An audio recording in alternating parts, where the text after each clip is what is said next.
Hey y'all, thanks for stopping by. So, we've got a Black Panther game coming out. It was announced sometime last year, I believe in June or July, being developed by Cliffhanger Games. Those are the people who made the recent Lord of the Rings games, not the Gollum one, the Shadow of War, Shadow of Mordor ones. And I had fun with that. I don't know about you. I played Shadow of Mordor and I really enjoyed it. The Nemesis system is really fun and the combat in that game felt great. It really played well, in my opinion, regardless of how you felt about how it looked or anything like that. The combat was nice, and this seems like they're trying to keep it in that same direction, this sort of open world, sandboxy sort of deal. That's what they've described the game as, at least, but we don't have any real news. There's no gameplay footage, there's no trailer or anything like that. It's just been announced. And now it's coming back into the news cycle because of an interview that came out regarding one of the people who was working on the game. You know, this showed up on my news feeds in my social media circles because the account that posted it is well known for misinformation. It's really the best way to put it. Not telling lies, not outright lies, but just presenting things in a way that might make you believe it happened somewhere else. Now, this account, they call themselves the Libs of TikTok, posted an interview with what is framed to be one of the lead developers of this game, of this Black Panther game.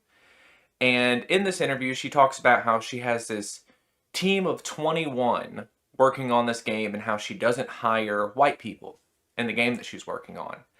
And I'll be honest with you, that was the initial alarm bell for me.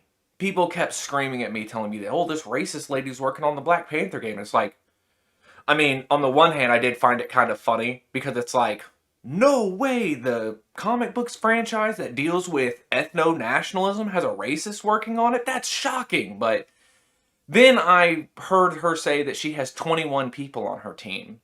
And that's not how many people are working on the Black Panther game. This is a AAA title. I mean, it might even be considered quadruple A by some standards. This is one of Marvel's, frankly, most well-known heroes at the time. Definitely one of the better-selling Marvel movie franchises that they have. So more than 21 people are going to be on it, and that's what confused me. And then I looked into this interview more, and this was given years ago. It's a game that this lady worked on called Validate, which, I'm not joking, that's the real title, and it was a dating sim about, I mean, frankly, I don't know. I didn't look the game up or play it. I just realized that she wasn't talking about an EA title, because that's who's the producer of this Black Panther game.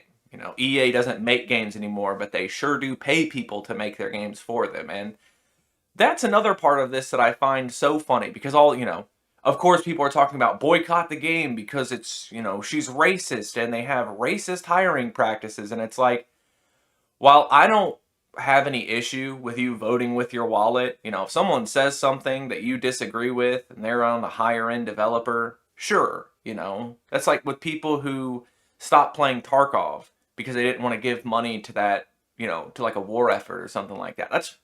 People do that all the time. But at least be honest with yourself. Like I don't buy EA games and I haven't for a long time because EA has really terrible business practices, right? Like we all agreed on that a couple of years back.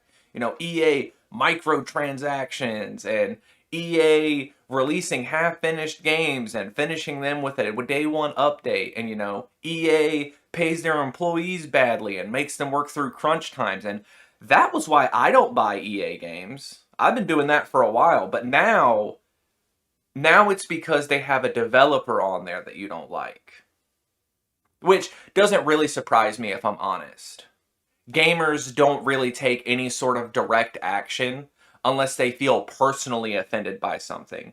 It's hard for the gamer, I mean that with a capital G gamer, to put themselves in someone else's shoes and try to empathize with the workers of these companies. It's, oh, I feel offended now, so we gotta do something about this, guys.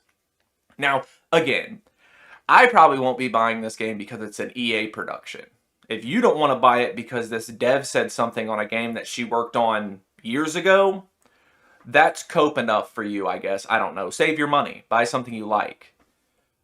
maybe after it drops in price, I'm a big $20 gamer, I'll probably buy it because, again, Black Panther is really cool and the Shadow of War games were awesome. So this will probably be a really fun game. All this hubbub around it right now is genuinely free advertising for them. There are people who are going to hear what she said and really enjoy it and probably put it on their wish list. So I guess we'll see what happens. We need more news about the game for anybody to really enjoy it. And like I said, we don't even have a trailer yet. So give it time and we'll see how this goes. But until we hear more, y'all try to have a good day.